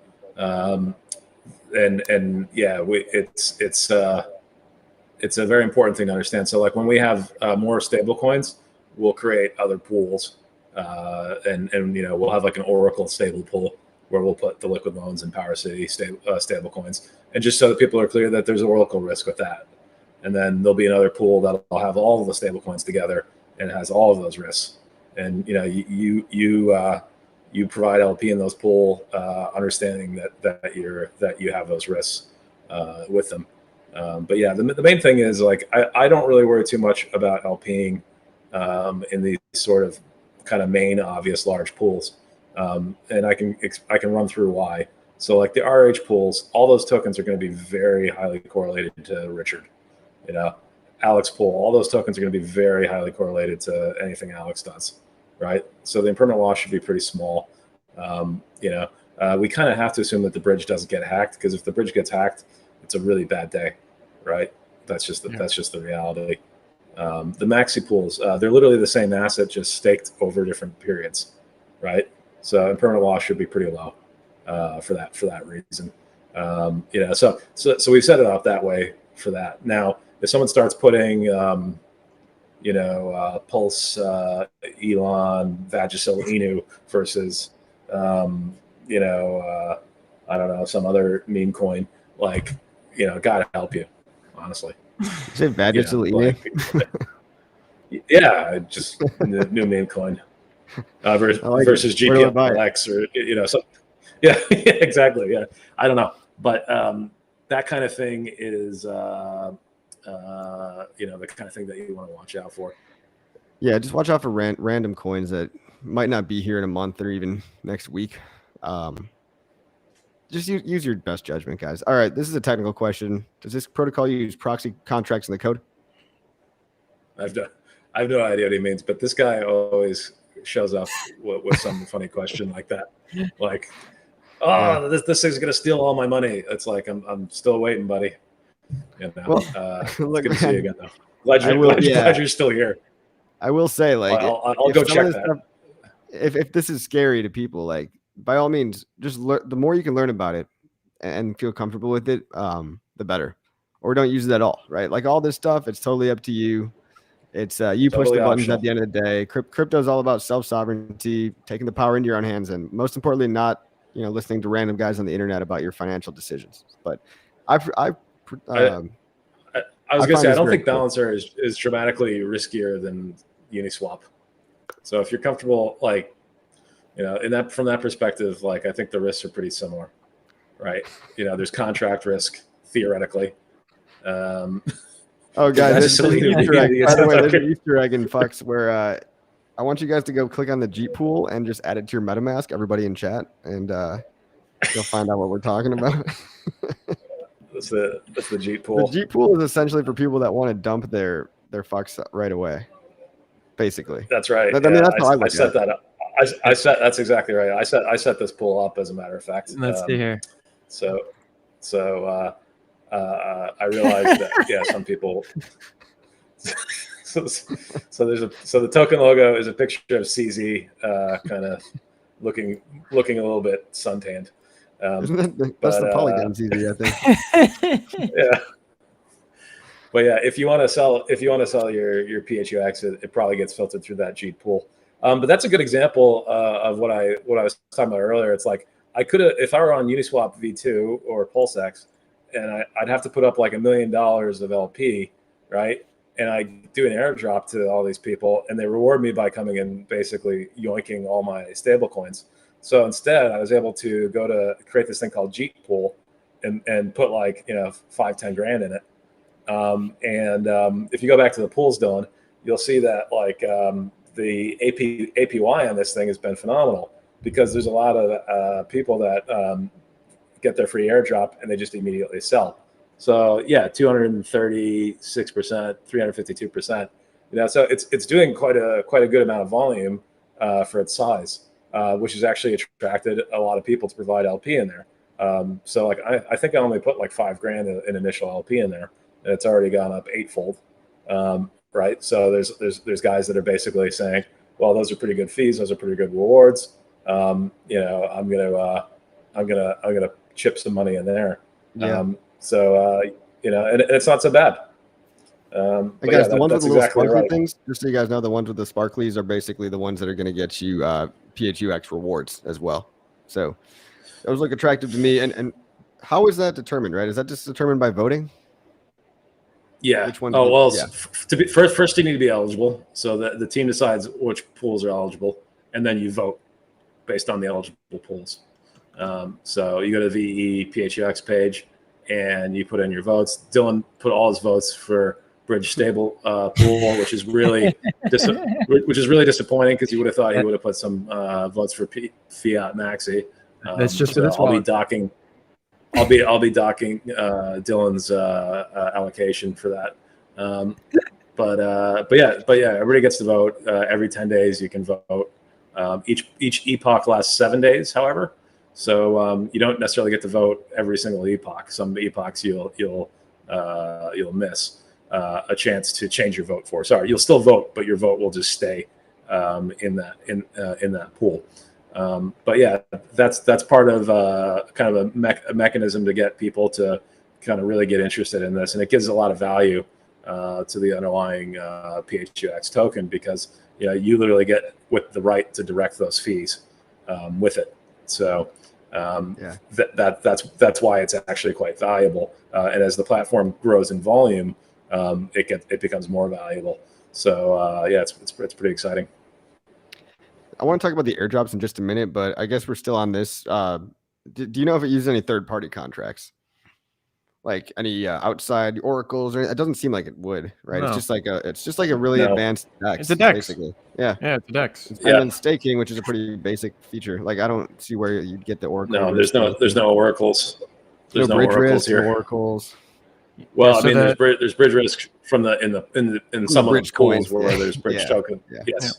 Yeah. But otherwise, all the pricing is just you're- because of arbitrage, evening out the markets and stuff like that. So there's not like an oracle that's actively adjusting the market to price these things. So yeah, it's just based off the ratios of all the coins in relation to each other. I kind of actually understood the math too on the 80-20 thing, and how 80-20 pools or even 60-40 pools really do minimize your impermanent loss. So like you can feel pretty comfortable that you're not going to end up with some really wacky values that like your balances that you pull out are going to be similar to what you put in terms of number of coins. Right. Yeah, it helps. And adding more tokens also reduces the impermanent loss risk, right? Because you're more diversified. So if one of the tokens does terribly, so like if ink goes to 0, you're going to end up owning, a lot of ink in that 5% or whatever it is that I've made it. But it's not going to, you're not going to end up with 100% ink, right? You're going to end up just with a lot of ink in that 5%, right? Right. So the majority of the pool is still going to be Pulse and PulseX and PHEX and RapTex. So it's very beneficial in that regard. So yeah, this thing actually helps in a lot of ways with that issue. You're running a much bigger risk in a 50-50 style thing on a pancake swap fork. Yeah, we really like this thing because if you're providing LP fees, LP on PulseX V1, you're not getting any fees outside of the farms right now. So there's not much of a point to provide LP there other than just being a nice guy, I guess. Pretty much. And we have comparable TVL now to V2, maybe we'll have more TVL before too long, and maybe the volume will continue to grow. Is that the 13 million? That's the 24-hour volume. No, that's liquidity. 24-hour volume is 1.8 million. Wow. Yeah. I mean, that has to do with, the price of all the coins too, but yeah. I mean, the majority of that's just going to be our bots who haven't even really found PHUX yet, right? So our volume is really coming from users still who are kind of manually arbing or doing different things. Yeah, we might end up having more volume than V2 before too long. If we already do have more volume, actually. Oh, today? Yeah. Okay.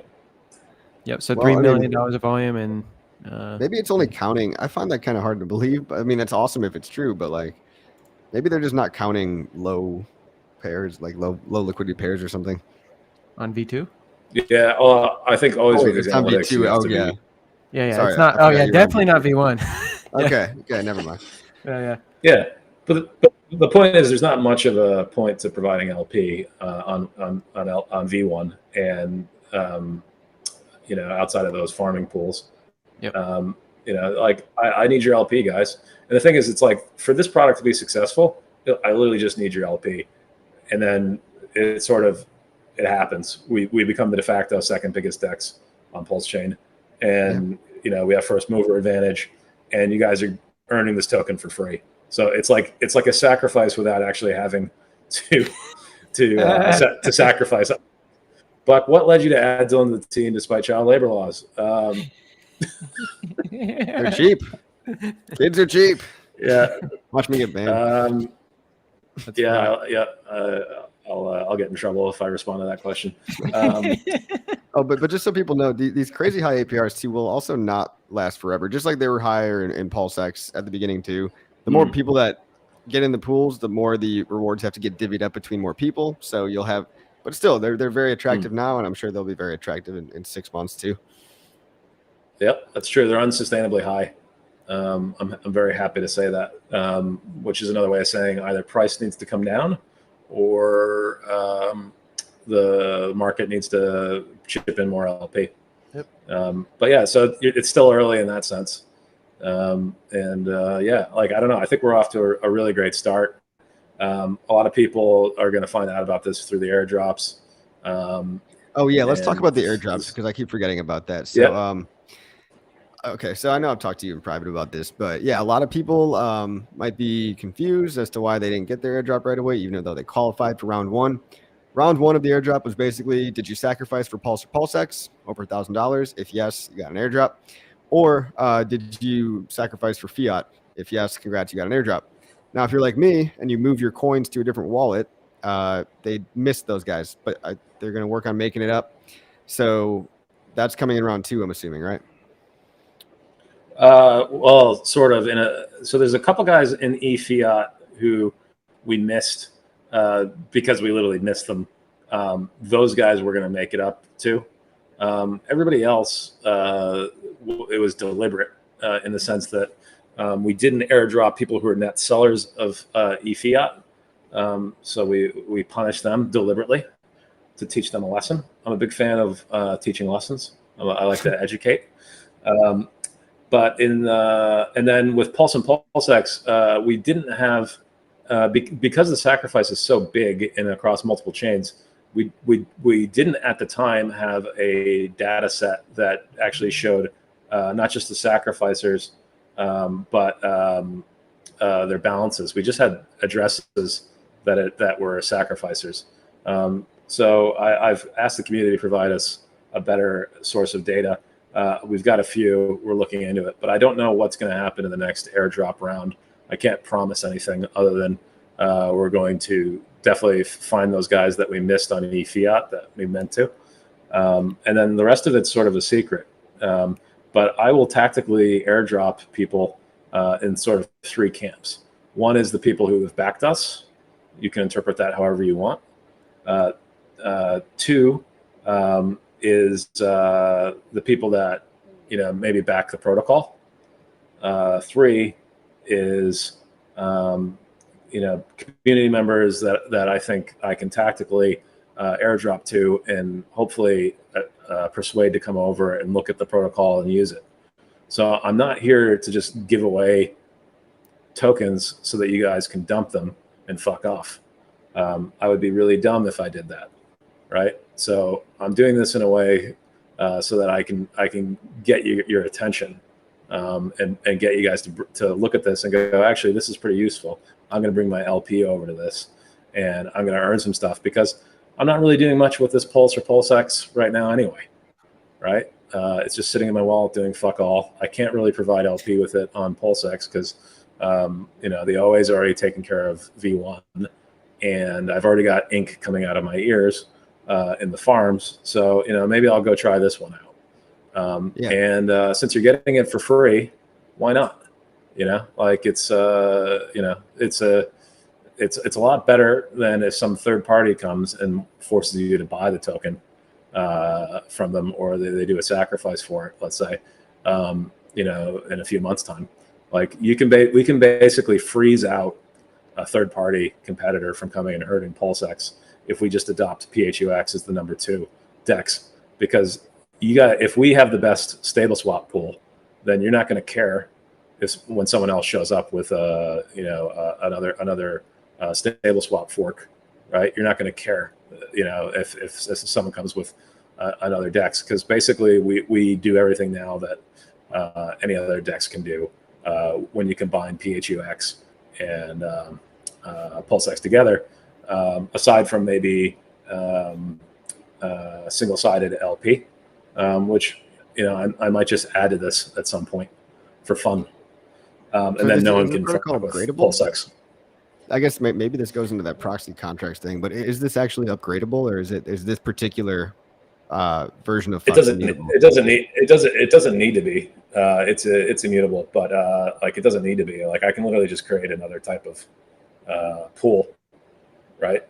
And if I want to, and that can add value to the PHUX token as a separate, completely separate contract, right? Gotcha. So I can literally kind of meld them together, even though they don't have to touch each other from a code perspective. I think this is a great defensive play. So in a way, I think a lot of kind of 70 IQ hexagons might look at this as competition for PulseX, but in reality, it's actually a defense for PulseX. It's going to make it a lot harder for a third party to come in and compete. You want to? I mean, I'm betting on you guys and this protocol in particular, just because it's the one that's going to support the community coins that we all like. I mean, you don't want some other party coming in here with just a whole bunch of random shit coins from out of left field and trying to be a contender for the for the complex, for the FUX use case. Because I mean, there's got to be a regular DEX just like Uniswap, and then there's got to be a balancer just like Ethereum has had that for a long time. Get way better order execution when you get bigger orders. It's important. And it allows people to take your platform a little more seriously. It's good for bootstrapping new coins. and liquidity weightings, if you haven't weighted right. So many benefits. I mean, what would you say is just like the main? Why should people like this? I guess I you've already mean, covered that. yeah, to summarize it, one, lower fees and stable swap, obvious no-brainer thing. Number two, I think we're gonna rescue a lot of the Ethereum-based coins with this protocol. So that's a huge thing for the community. I know we'd all like to see those things have some value. Yeah. So I think it's going to help with that. Number three, passive indexing, across the PulseChain ecosystem. Number four, I'm going to help all you guys that are building your things on PulseChain. I'm going to help promote you. I'm going to put a spotlight on you. If I think you're halfway decent, I'm going to make sure there's a gauge and that you're eligible for PHUX rewards, right? I'm going to make sure your token is there, that they can see it. It won't just be an empty token. It'll actually have an icon, right? I'm committed to that sort of stuff, and I'm here. Like, I'm in the chat answering questions literally all fucking day, helping people out with things. Dylan is there, maybe 30 minutes a day doing that as well. We're that's what we're here for. Really. So I mean, Cool, this thing's already doing very, very well, and it still has a lot of upside from here potentially. So it's still so new. That's exciting. I'm so pumped for this. Yeah, I mean, this guy's asking, is the APR percentage? Basically, I think he's asking, is the APR percentage based on a dollar amount, or is it literally just a PHUX coin amount? For example, when the PHUX price goes up, well, the APR is going to go up. Yeah. Well, it's based on both the fees and your PHUX rewards, and if you hover over it, you see a breakdown. Yeah. But that APR is based off of what the current price of PHUX is. Where's the G pool at? So you can see yes. Swap fees APR 161% in this pool here, and then you can see the minimum PHUX APR is 76%. So it combines the both together, right? So you see 237% and then 352%, and the PHUX APR is based on how much liquidity is in the pool and the distribution schedule, and then price. So that's how that's calculated. Okay. So right now it's not distributed between a lot of people, so it seems high, but when it is, it'll seem lower, but also when the price pumps, it'll temporarily get higher as well.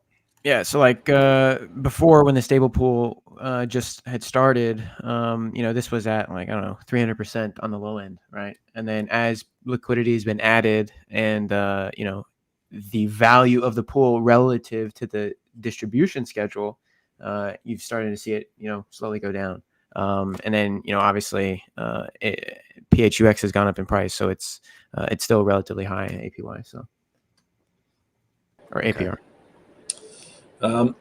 It's like anytime you see APR like that, you have to know that it's not sustainable anywhere, right? So it's just a formula for now. But yeah, either price is going to have to come down, or the market's going to basically fill those pools up and bring that to an equilibrium value, right? That makes more sense, right? One of those two things will have to happen, and that's always the case with stuff like this. Yep. So keep that in mind, guys. I actually have to love you and leave you guys, but I'll thank you for having me on. Dylan, I think you can continue without me. Yeah. Yep. See you later, Buck. All right. Yeah, we can kind of wrap it up. Thanks, Buck. Yeah, Dylan, any last thoughts? What do you think? Yeah, I think I think this protocol is extremely useful. I have especially been using it for the bridge stable pool, providing liquidity, doing a little bit of arbitrage between PulseX, and something that Buck hasn't mentioned. The devs do have arbitrage bots, but they are not turned on this protocol. So If you are, savvy enough to find arbitrage opportunities, they do exist on this protocol. Like just last night, I was arbitraging the fiat pricing between PulseChain and Ethereum, right? So on Ethereum, it was a little bit cheaper than it was on PulseChain.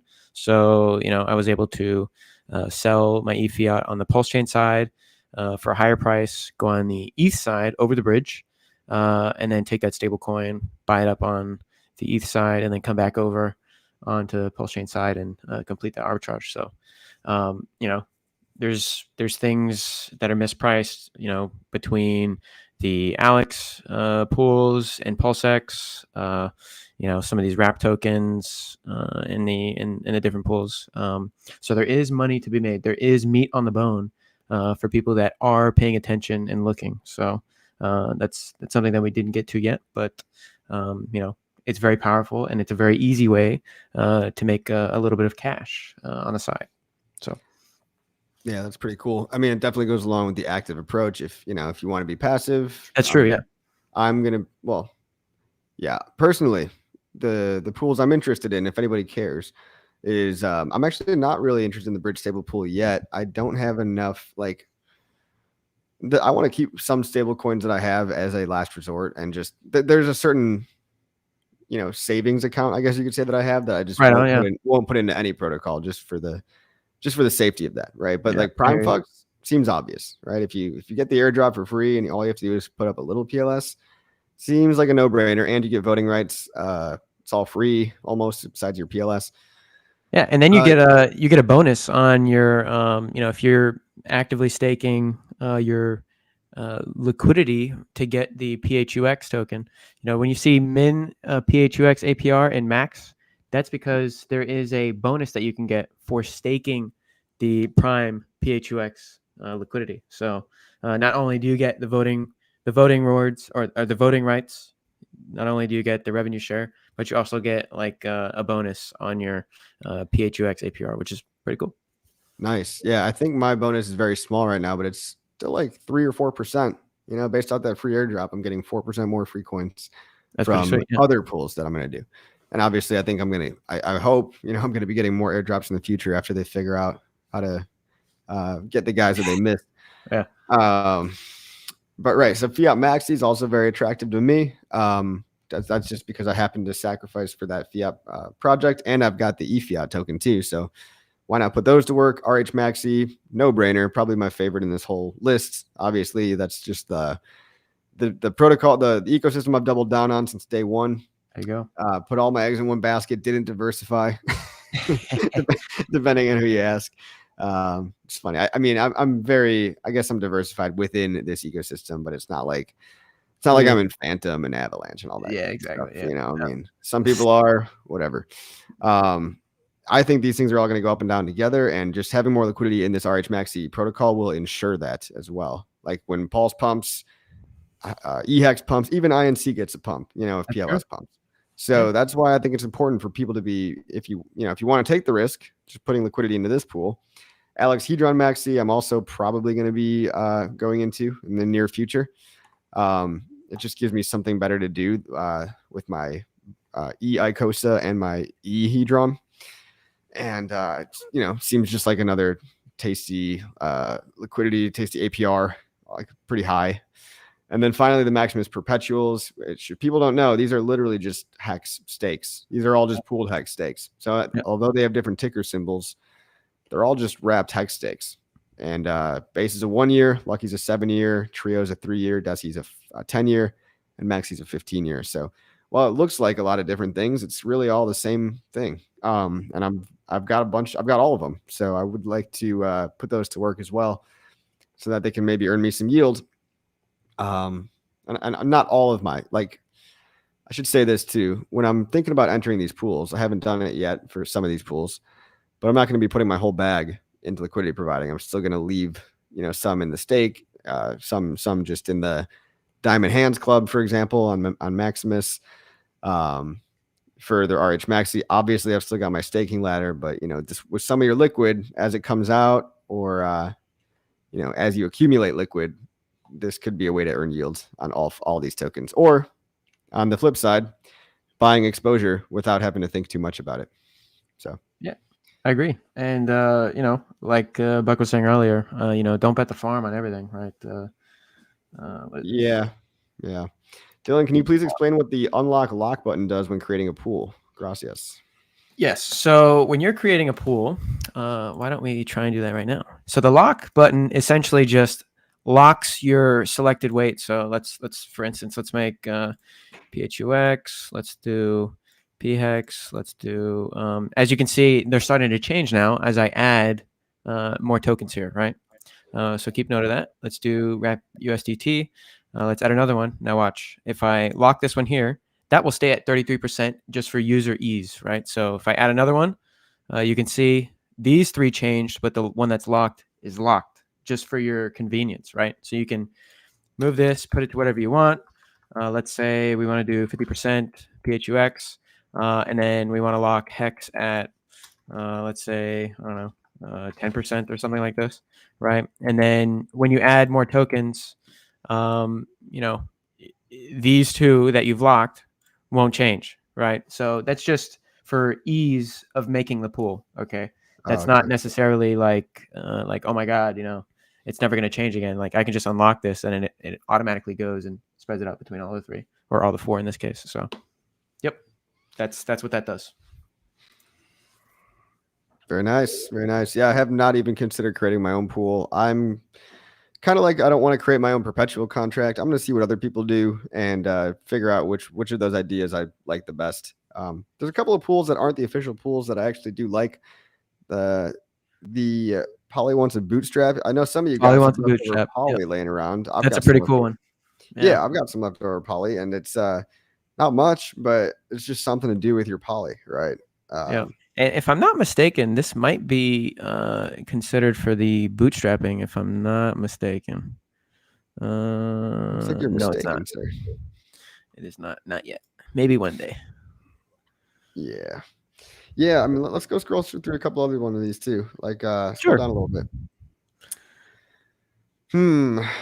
See some random coins that I'm not a huge fan of. Here we got I know a couple of some side private chats. Frenemies Asset Management. They've created their pool. And, is that Pulse Kitten? It is full of shitcoins. Yes. Yeah, I recognize these. PP. I've never heard of it. I don't even want to give these the time of day, but look, it's like these are some of our least hated shitcoins. So yeah, and then I have my own index that I created the other day. And it's just what I think is a nice weighted portfolio for the time being until the rest of these other products come out. PHEX 30%, fiat 30%, wrapped eFiat 15%, 10% PHUX, 10% stables, and 5% Pulse. Cool. That's personally what I think is pretty okay. And then Motley likes pulsing for fiat, which is actually doing really well. And that one is up to be in the what is it? To get some PHUX allocations for this pool here. I think it's the first one to be accepted other than the official pools. I think so too, yeah. Which is pretty cool, right? Yeah, and to be clear, like this could have been done because it's a 50-50 pool. Like Motley could have decided to do it on PulseX, but he's deciding to do it here for a reason, right? Like, what do you think that reason is? It's just because, well, what do you think that reason is? I have no idea. I think this particular pool, people may like to have the what is it? The liquidity to actually trade their fiat. Because if you haven't noticed, a lot of the liquidity that we had in fiat on version 1 of PulseChain, I'm sorry, on PulseX, it was rather liquid to an extent, and then we found out about the bug on PulseX, and then a lot of that liquidity was removed and hasn't even come back until obviously now you're starting to see the liquidity come onto PHUX. So like a little bit of it migrated to PulseX v2, and then now obviously you're starting to see people provide liquidity for on the things that they like. So yeah, I think it's because having a fiat PLS pool over here is just better for optics than doing it on PulseX. I mean, Yeah. the fiat team I mean, there's already still made. liquidity on PulseX, right? On V1, V2, Oh yeah, and for on sure. here. So it's just not as liquid, which is fine. It's just opportunity for people that want to keep an eye out for arbitrage. That's a good point too. And I think I was doing some liquidity on the fiat USDC pair back on Ethereum, and it worked out really well for me. So right on. Yeah, if that I want 1% more PLS, fee is very lucrative, sir. I'll tell you that. Yeah. that 1%, yeah, very, very nice. Bigger than 0.3. Tell you that. Oh yeah. So yeah, it's like also if you're expecting everyone to dump their fiat or everyone to ape into fiat, maybe then you're actually ending up accumulating more rat pulse, and maybe that's the end goal for Mr. Motley. I don't know, or maybe he thinks everyone's going to dump PLS. But I'm acting like it's only Motley too. It's everybody, right? Because it's an open pool. Yeah. So yeah, I think when the pool started, it was maybe about $400, if I remember correctly, when I was keeping track of this stuff. So yeah, I mean, yeah. So people got their fiat sitting around. Yeah, you can stake it in the protocol, or you can put it to work in liquidity. I guess the real decision is going to end up being, do protocol fees on the fiat.io platform end up ever getting higher than liquidity provider fees? In the near term, probably not. So I feel pretty strongly about that. Do with that information what you will. There you go. But cool. I've not made a pool yet. I have added to them a lot. Yeah, I plan to. Again, I have no liquid HEX right now because I just restaked a big bag of HEX. So very soon I will have some liquid HEX, and then I'll be able to fill out all those RH Maxi, Hedron Maxi, perpetuals. And that'll be nice. It'll be real nice. Yeah. And that one for, I think, a couple of days, this APR was ridiculously high. It was over like 1,000% or some shit like that for like a couple of days. So the guys that were in that pool, they were killing it for like 3 days. So congrats to those guys. I mean, this is why Richard calls them liquidity locusts, right? But some people will hop from farm to farm, yield farm to yield farm, because they know that they got to get it while the getting's good. That's true. And they know the APRs do decrease after a certain amount of time. But I just think that you're going to want to stay here for a long time because of the fact that 50% of all the PHUX tokens in existence are going to be, they got to go somewhere. Why not to you? And I just think like this is the most friendly to all of the ecosystem coins.